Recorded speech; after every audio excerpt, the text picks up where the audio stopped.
Thank you everyone for joining us today, and we are thrilled to have you here. So whether you're connected from home or from the office or anywhere traveling in between, thank you so much for taking time and being here. So as AI continues to evolve, it is changing our lives rapidly, and it's transforming industries, and it's presenting both exciting opportunities and also the challenges. We are here today to dive into the topic of navigating security challenges in the age of AI, and we have some fantastic insights to share. So you can submit your questions through the chat window throughout the session, and we will be answering the questions later. So hope this will be an interactive session and provide an enriching experience. So without any further ado, we'll get the panel introduced. So I'm thrilled to introduce Ryan Yardis, who's a seasoned IT leader with a proven track record in driving organizational change and leading IT transformations within healthcare industry. So currently, as the Vice President of IT Security and Infrastructure at Embecta, he has successfully established a new IT infrastructure and security organization, developed a comprehensive IT infrastructure, architecture, and operational strategy, and implemented a cloud-first architecture. Ryan lives in Connecticut with his wife and three daughters and two Siberian Huskies. So, also joining us today is Howard Escott, Director of Information Security Engineering of Embecta. He has over 20 years of combined infrastructure and information security experience in the manufacturing industry. Howard's key responsibilities include architecture, engineering, operations across information security, network, and server groups. So, Howard lives in England, just south of London, with his wife and two kids. So, we also have Kannan Srinivasan, a proven award-winning leader and a strategist having 24 years of experience recognized for translating business imperatives into actionable deliverables using a range of influencing skills to obtain stakeholder buy-in at all levels. Kannan is a subject matter expert in the areas of MSSP, managed SOC, cloud security, vulnerability management, GRC, identity, and access management. So I am thrilled to have you all here. So welcome to the discussion. So first, we will probably start with Ryan, right? So Ryan, what is your view on how AI is helping your organization, or how do you foresee AI will help your organization in the future? Well, I think we're focused really on the near term. And I think in the near term, AI has a lot of potential in how it's going to finally solve the data issue that organizations have. Right? So, we thought search would solve it, but AI finally is going to allow us to provide the right data in the right context to the right people. Right. So, you look at structured data, I think we have a pretty good handle on in our organization, as do most. Unstructured data has always been a problem, and there's gold in that unstructured data. And AI is going to allow us, hopefully, in the near term, to present that unstructured data and structured data to our users at the right time. So, obviously, there's a lot more benefits that are coming down the road in the future, some in the near term future, but I think for us, we think that, again, search got us access to all the data, but really what it was missing was that context. And in the near term, AI really is going to help us finally solve that problem. So you're hoping that AI will be able to give structure and put more context around what data we already have, right? Right, and provide access to that data at the right time to the right people. Perfect. So, Howard, as a director of security at your organization, so what you think, like how AI is providing you with benefits around security? I think that certainly in the tooling that we use, the security tooling that we use specifically, when we look at behavioral analytics, when we look at log collection, certainly things like the parsing, I'm pretty excited to see what AI is going to do in the near future to help us with the log parsing, because that's always been a challenge, vast volumes of data, slight changes, slight variations, trying to kind of keep up with how that is brought into systems and then processed into use cases. So I think that's certainly an area I've got my eye closely on. But we're seeing it in behavioral analytics in a number of systems that we use already. It's looking at behavior across multiple organizations. It's learning from those models, and then it's applying that within the tools that we use to give us a greater view into what's happening in our environment. And by using that sort of training that it's bringing in, we train a much kind of wider set of data that we would have if it was just within our. So I think that's a real kind of step toward where we want to go. Benefit of AI within the security space. So, Absolutely.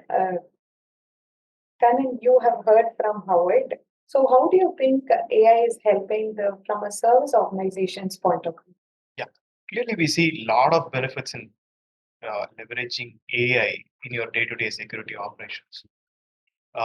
We know some of the key challenges, right? Like, I mean, as a security operations team, your biggest challenge is identifying, let's say if there is an incident, the source of incident is always a challenge. It takes hours for you to identify, narrow down, contain it, and restore the process.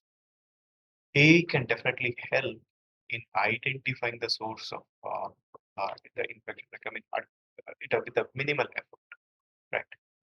The next one is processing the huge amount of data. So today, if you really look at it, we get log sources like Howard mentioned, right? Like, I mean, we get log sources from various sources, right? From your endpoints, your network, servers, database, right? And all put together. So the volume of data that we are handling today, like, I mean, in terms of the log volume, is very huge. So without a good AI in place, this is definitely going to take much longer time to identify an incident, or if something is going on, if there is a lateral movement. You can identify with the current technology, but with AI, this is going to be accelerated and you'll be able to identify and fix it much earlier. Next one, like Howard mentioned, like, I mean, the user behavior analytics. Yes, we have implemented a lot of use cases, right? Like, I mean, you log in from different places, but how do we take it to the next level? Intentional, or let's say, for example, if you are trying to do something deliberate, this AI takes it to all the the next level, especially in terms of doing a much better, or more advanced behavior analytics of your users in the system. And it also learns as it progresses, right? Like, I mean, hey, is this user a right person? So it start analyzing all that in a much better way, and gives you an early warning, if something is going to go wrong, right? So these are clearly some of the benefits I see by leveraging AI. Perfect. So that was very informative and very insightful. Thank you so much. Chris. And Ryan, again, moving on, right? Like, so we all know all these benefits always comes with a challenge. So what do you think are some of the key challenges from an organization's perspective, opening up your doors to various AI tools, and what you see as a challenge in allowing the organization to uh, more AI focused approach? Yeah, I think Howard will probably cover a lot of the security concerns, but there with AI, obviously there are ethical concerns or copyright concerns. I think again to focus on near term, we're most concerned about the cost of these platforms, right? I think a lot of times we introduce new tools, new technologies without really understanding the total cost that it's going to take to implement them, and then without really understanding the cost benefit, right? So I think AI has a lot of potential in the near term, right? But we have to pick the right use case and make sure that we're looking at the total cost that it's going to take to implement, and then what costs it's truly going to take out. True. So very recently, Howard and I was having a chat about uh, is it really worth for an organization to spend millions of dollars on having an AI to take a meeting notes, right? So that's definitely a very good take on understanding a challenge from an organization's perspective. Thanks, Ryan, for that. And Howard, from your perspective, what are the security challenges that comes up with introducing AI? I think with any kind of generative AI, you've got to be concerned about what you're training it on. You don't want to have code generation that may include malicious code. You don't want to have code generation that may include copyrighted code, because that can lead to issues down the road when we start to see the emergence of the copyright trolls kind of picking up on that happening. I think there's another risk really around the overestimation of technology and putting too much trust in what it's telling you. That's got to be a risk that needs to be kind of considered as well, or just assuming that what the tool is telling you is correct.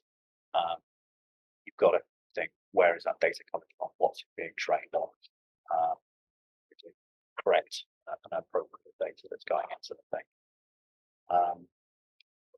I think there's also challenges around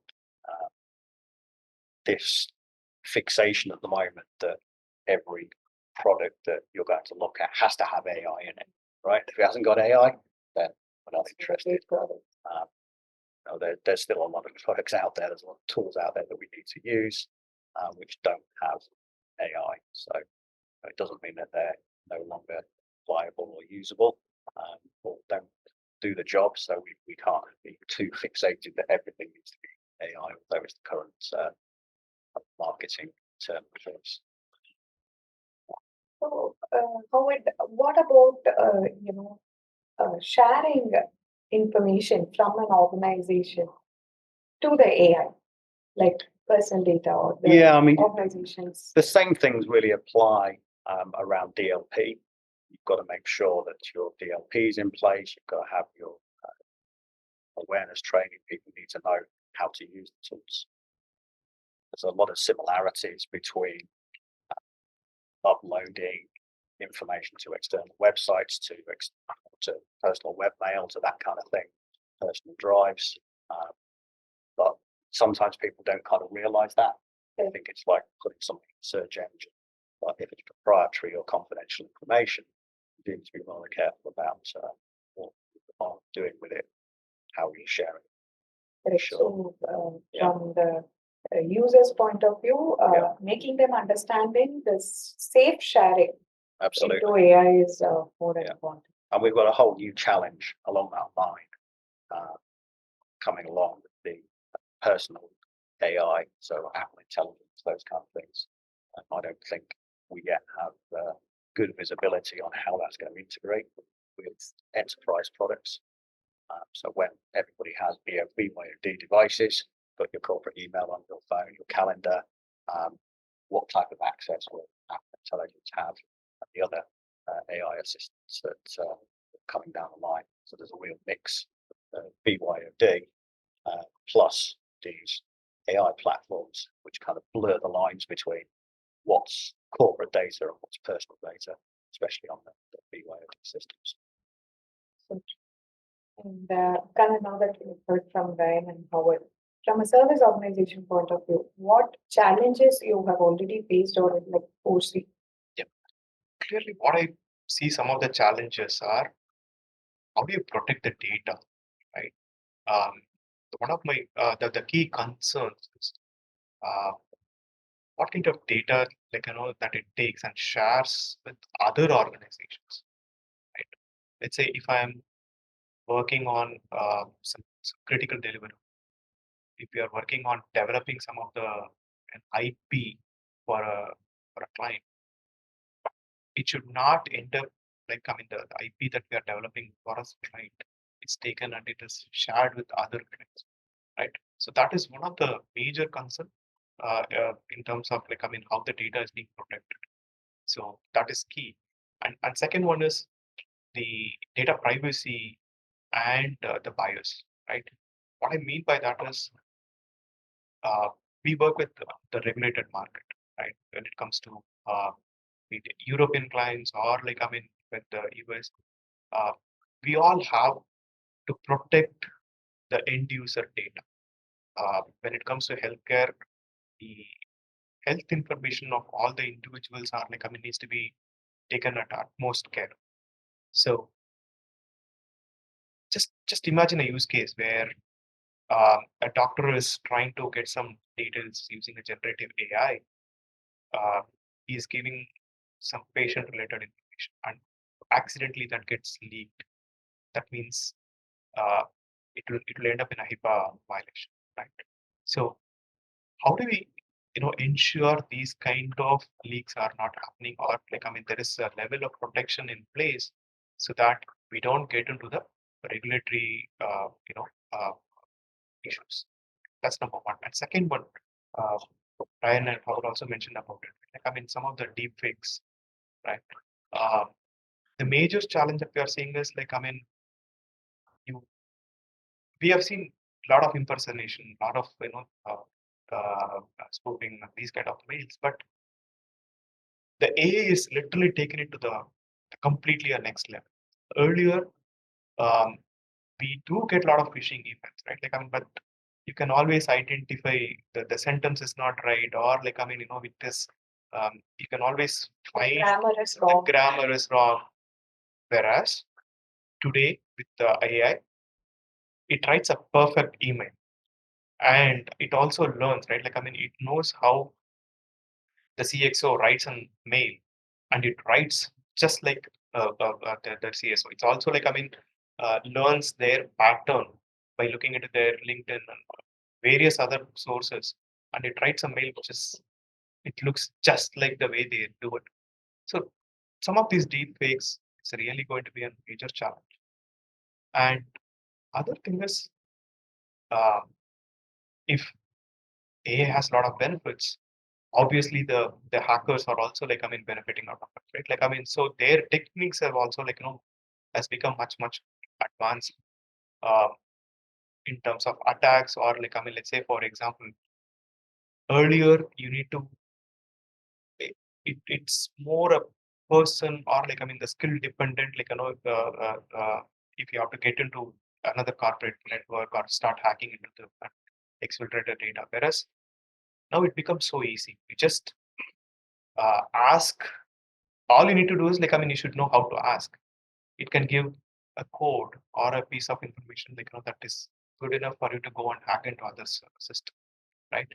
So these are definitely some of the challenges that I see in the current scenario, and obviously with the right level of controls we should be able to address it. So good that you touched upon the topic of deep fakes and all. So earlier we used to see phishing emails reaching users, but now we are getting calls, phishing. Like there was a case where we had like a CXO voice was used for a call to be made to the users in the organization, exactly the same way how he would talk, and trying to extract information from the organization's users. So yeah. It's being used in other ways as well. I was talking to an organization who were recruiting for a very kind of specific, very kind of niche role. And what they requested was an essay of 2,000 words, whatever.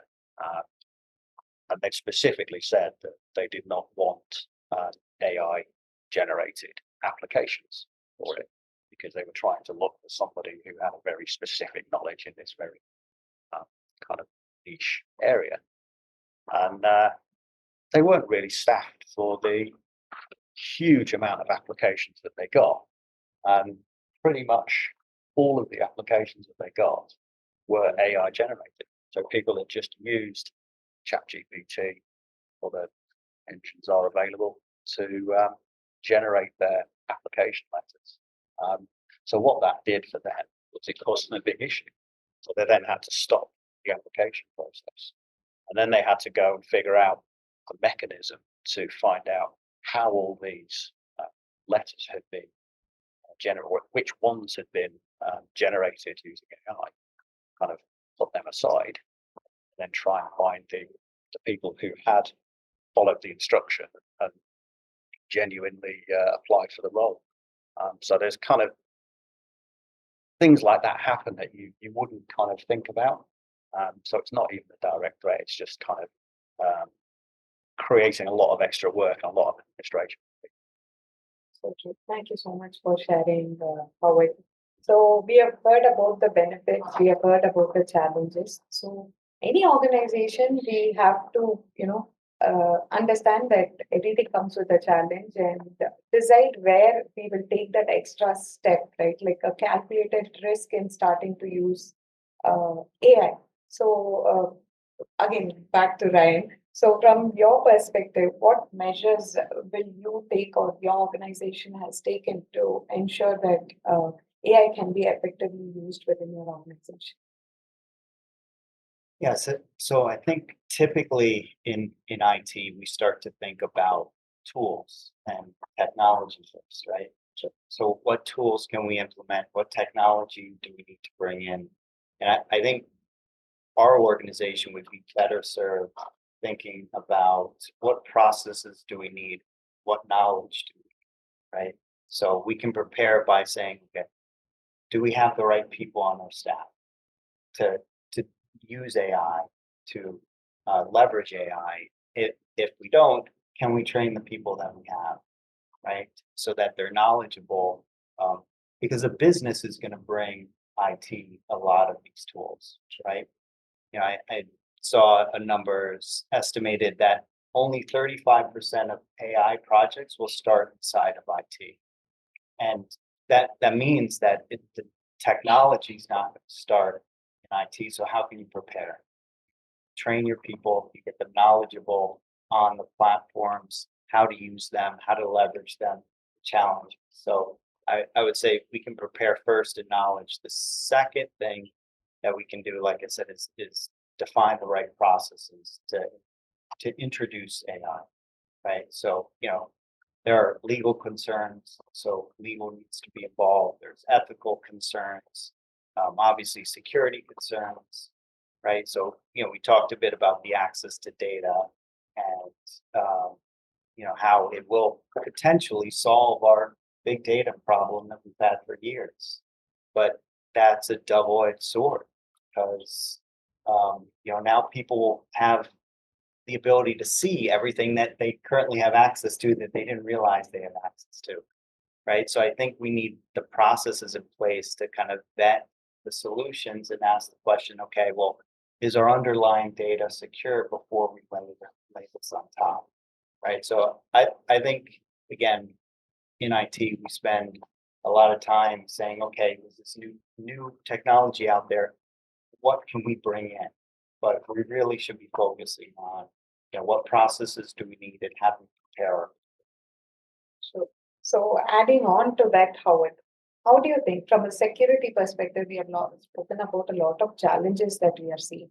How do you think Impact or any organization for that matter can be prepared to face this? Yeah, I think as Ryan says, there's two sides of it. There's the technology side and then the people side. And I think that the awareness is extremely important. We also have to keep in mind that a lot of the organizations who are developing the AI platforms, pushing the AI platforms, are also the organizations that control the narrative and control the social media, they control the feeds that you're seeing, they control the search engines that you're seeing, that kind of thing. So, I'm not saying it's a load of misinformation, but I certainly would say that a lot of the AI capabilities are somewhat overstated.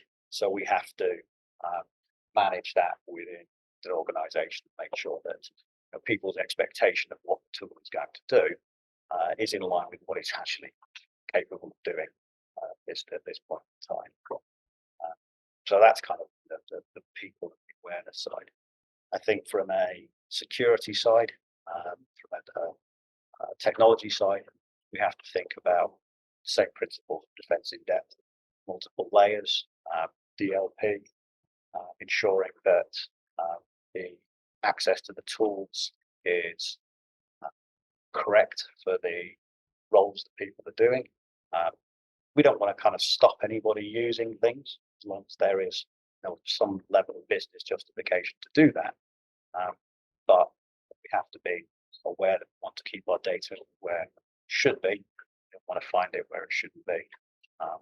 So I think using the same tools that we would use to control access to personal webmail, social media, that kind of thing, those need to be just configured. Just make sure that you're using a vendor who is up to date with all the latest AI platforms, so that you're not kind of chasing the tail with that.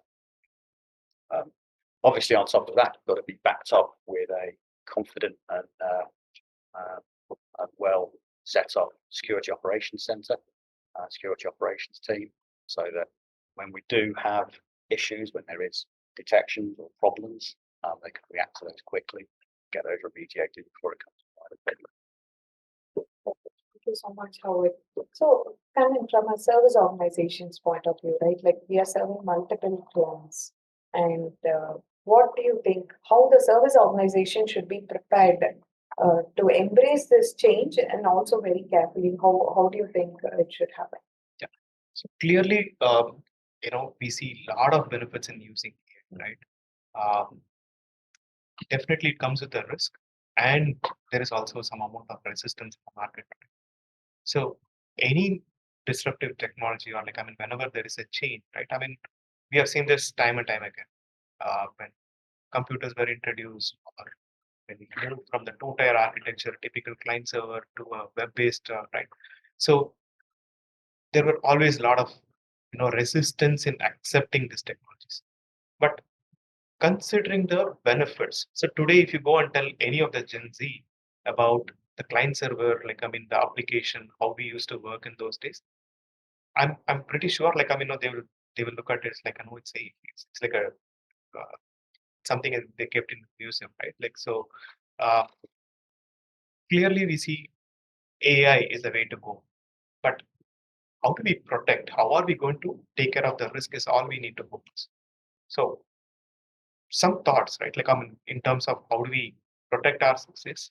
Number one, looking at the scope, right? What is that we are trying to protect? What is the entire scope of uh, the AI part? That we are trying to cover. Are we covering it end to end, right? Of the life cycle of the process? That is clearly number one. And second one is, for that, the life cycle of the AI process, do a risk assessment, right? When I say do a risk assessment, look at it from the business perspective, look at it from the legal, regulatory, and from the security perspective. That will tell you, the level of risk that you are going to take. Let's say, for example, if it involves a healthcare data, obviously, it is going to have an impact from the HIPAA perspective. Same thing, if I'm dealing with a credit card, it is going to have an impact on the PCI. So look at it from that perspective. Understand, what is the level of risk you are going through. So highlighting that risk to the board is one of the key. This also, I want to check with Ryan in terms of how he wants to highlight the risk to the board, right? But risk identification, mitigation is key. So once you have done this, next one is how do you model it in your bid? Let's say if you are developing a code, or if you are implementing it in your security operations, have you designed your process in a right way? And that is the key, right? Including your modeling, what could be the data that can go out. So model it right. So once you've done this, test it, right? Test it as if you're a hacker, and try to see, can any data be taken out, or is there any possibility of model leaks, or model poisoning? That's what we call it, right? Is there a chance you can poison the model? and it can give you a wrong inference or completely a different output altogether. So that is one of the key. And once you've done this, the most important aspect that we need to take care is on the access. So how are we giving the access to the right person? Can anyone access to your data model and take any of the data out? And then constantly keep monitoring. And this is where, like Howard mentioned, right, your security operations team uh, plays a major role in terms of how you monitor the your model, and then your process. Are you able to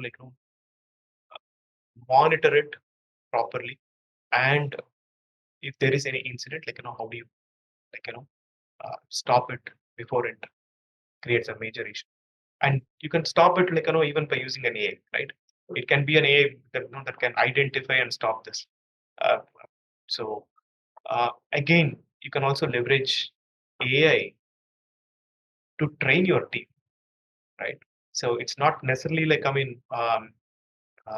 you need a physical training, right? You can use AI to train your team, conduct a lot of tabletop exercises, and identify where your team lacks expertise or skills, and then impart the necessary training to address it. So this is clearly the way I see how it can be addressed. So we have some interesting questions that got posted in the chat. So how can organizations implement robust data protection measures without hindering the business? So that's a key point, right? Like we do not want to come off as blockers, but at the same time you want to have a safe space where we use the tools effectively. So how are we going to implement it? Probably Ryan, Howard. Well, I would answer that by saying you probably can't, right? And you just have to decide how much you want to impact the business, right? So, the more you control and lock things down, the less usable they become, right? If you throw all the papers that your company has in the lobby, they're accessible to everyone, right? And maybe that's not usable, but in the end, if you want robust data protection methods, you are going to slow the business down a bit. I think you have to be comfortable with that, and you just have to find the right balance for your organization. Yeah, I think it's a little more granular as well, because you're going to inconvenience different parts of the business in different ways, right? Because different parts of the business will have different requirements in terms of what they want to do, what their priorities are, the projects that they're working on. But that's why we have that kind of risk assessment process. So as new tools, new applications come in, people want to use it in different ways. It goes through the risk assessment process. We look at what they want to do, and then we try and get that balance. If there's some requirements to relax security in one particular area to allow this thing to happen, then you've got to balance it up, because there's no passwords are a nuisance because we forget them, but we all need them. It's a necessary part of security. It's an inconvenience because when you want to log on to Amazon at 3 o'clock in the morning, you've forgotten your password and you can't order the thing that you need. But it's just a necessary thing. But there's always kind of a balance between security and convenience. There's not really such thing as convenient security, I think. And other thing is, organizations should consider not everything is AI, right? If you have 100 process in place, right? You can't implement AI for all 100 processes. Instead, you have to start prioritizing your processes, right? Which one takes high precedence, and why it is so important for you to implement AI in that particular process. I think if that happens, and then you start focusing on it, implement it, operationalize it, and then take up the other process. I'm not saying you have to delay it. It should not be like a 5-year project, but instead uh, prioritize the key ones. It will also help you to identify some of the security risk, operational risk, and then start implementing it in other areas, right? So that way you are minimizing your risk and at the same time, you also learn from the previous mistakes, right? Learn, implement, protect, and then it's like a cycle where there is always a continuous improvement. Take all the learnings from the previous mistakes or from the previous implementation, and it should be taken care in your subsequent implementation. So we have a question from what we, just mentioned about developers using code from AI tools. So aren't the code generated by Gen AI publicly available in the public domain? Also, Gen AI can't generate already a copyrighted code, right? Question. Well, it depends on what it's trained on. So different AI model trained on different data. And I'm not going to say which one is trained on publicly accessible just because it's on the internet, but just because something's on the internet doesn't mean that you could take it and use it for your own devices. It can still be copyrighted. There is certain engines that are trained exclusively on free to use content, as in it's not licensable, it's not copyrighted. But certainly some of the bigger ones, that's not the case. They are trained on copyrighted content, and it will regurgitate it and use it. You can't find yourself in trouble. So true. Actually, that is one key point that people need to understand. Just because it's available on the internet, it's not that it's not copyrighted. Yeah. So it could be music freely available can still be copyright violations can cause. Yeah. So we have another interesting question. So how can user awareness programs be benchmarked and designed effectively to promote safe sharing of AI? So how are you using user awareness, or how are you doing it to? So this is key, right? Every organization, right, who are leveraging not just AI, right? User awareness is extremely critical, and especially in this month, right? It's a cybersecurity awareness month. It is all the more important. We keep highlighting the importance of awareness. You have to educate your team in terms of what kind of risk an organization will go through. We just talked about code, just talked about data. So if a wrong code is being used, right, it's on one side, yes, I agree, it's a copyright violation. On the other side, if it is a wrong code with a malicious code in it, it is definitely going to bring your entire application down. And not just that, right? It is going to have a very major impact in terms of sharing your personal data, or your, let's say, if you are hosting your application in the internet where it's a SaaS application or any application where it is open to other public, their entire personal data is going to be compromised if you are not taking the right code. So awareness is extremely important to tell your teams why, what kind of risk you will face if you don't use it properly. The misconfigurations or the data privacy kind of issues needs to be clearly highlighted, and conduct some kind of a tabletop exercise to see have they really understood the concept, and they are protected it properly.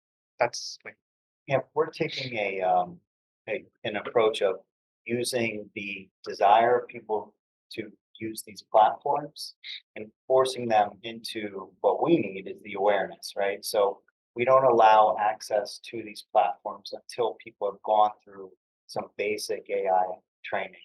And it's done with the caveat that if you do misuse the platform in the ways you were just trained in, your access will be taken away. So we're taking a approach of, okay, semi-open access, informed access, and hopefully that will, the desire to use the platforms will have people take the time to learn, right? Because they want the access, and then they'll go in at least with their eyes wide open.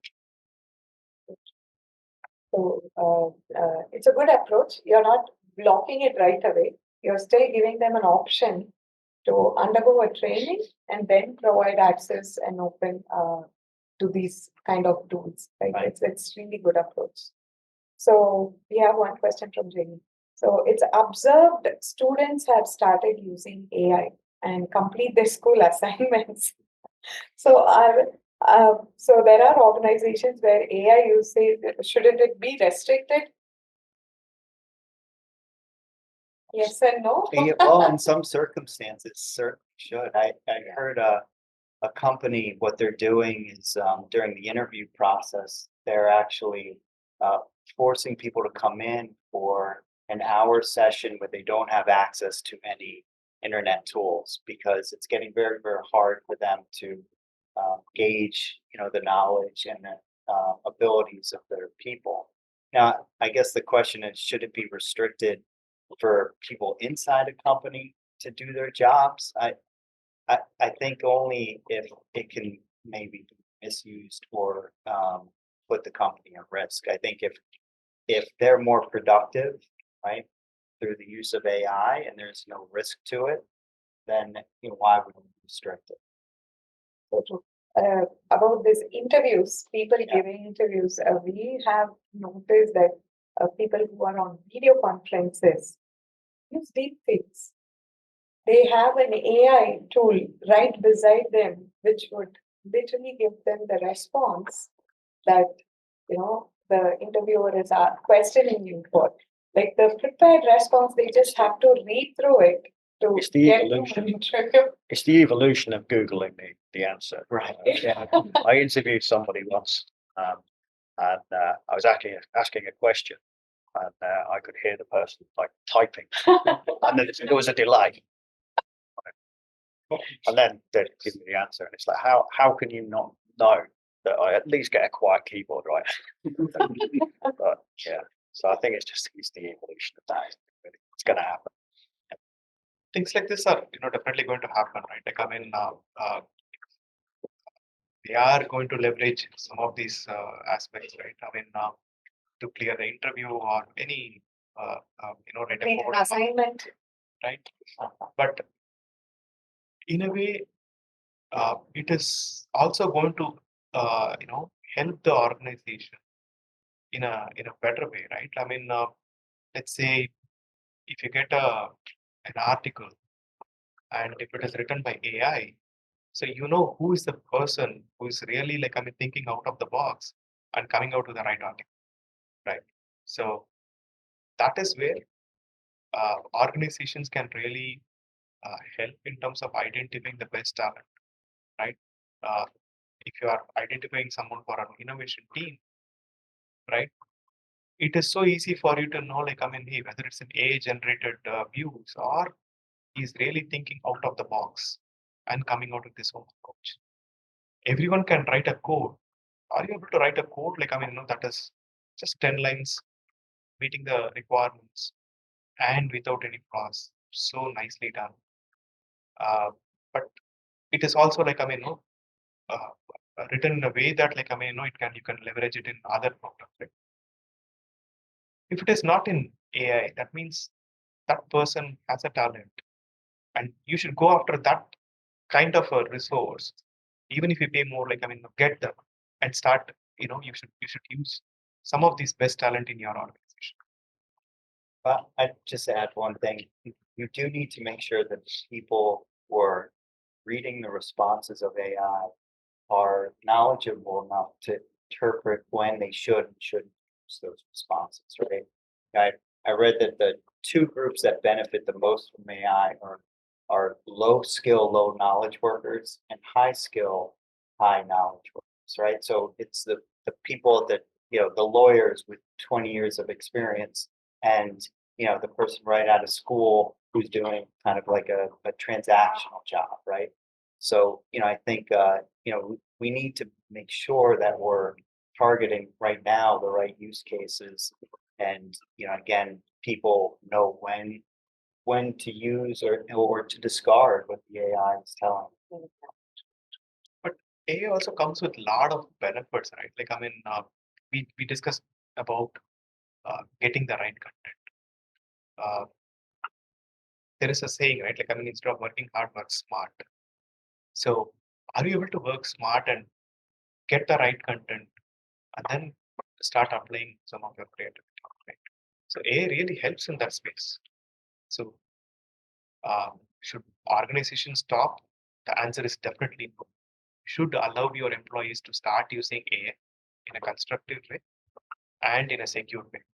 And the whole objective of awareness, like I mean, comes in the picture here. I come in to make sure they use it in the right way. So, do you all expect any amendments to be made to GDPR or something similar?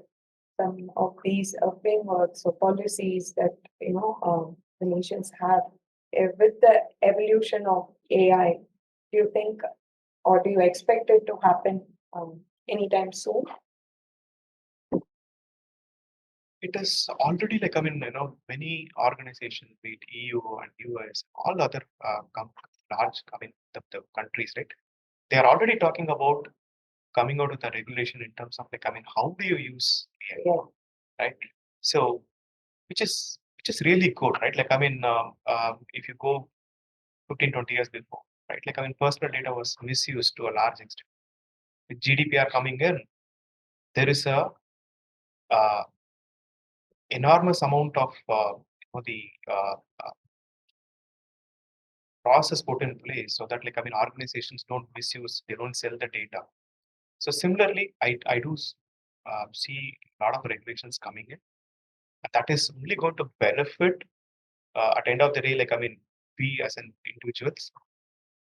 And at the same time, like, it's also going to benefit the organization so that they reap the benefits of AI. I think it's an interesting question. I think it's going to depend on how the data is seen, because GDPR covers a specific set of data. I look at things like tracking cookies. Like, if you actually look at how tracking cookies work and the data that it harvests and the companies who harvest it, and how that data is then sold and used, then you wonder how that is not covered by some sort of legislation, because it's quite scary. I recommend you go and have a look if you don't know how tracking cookies work. So it'll be very interesting to see how the data regulations globally kind of react to AI, to the technologies around AI, how that kind of works out over the next few years. And I would expect that there are going to be jurisdictions that are going to restrict the use of AI in some form or fashion. So I think IT teams and security compliance teams need to prepare for the Something. potential of a lot of regulation. So this is a point which Howard touched upon, right? Like today, AI is being oversold.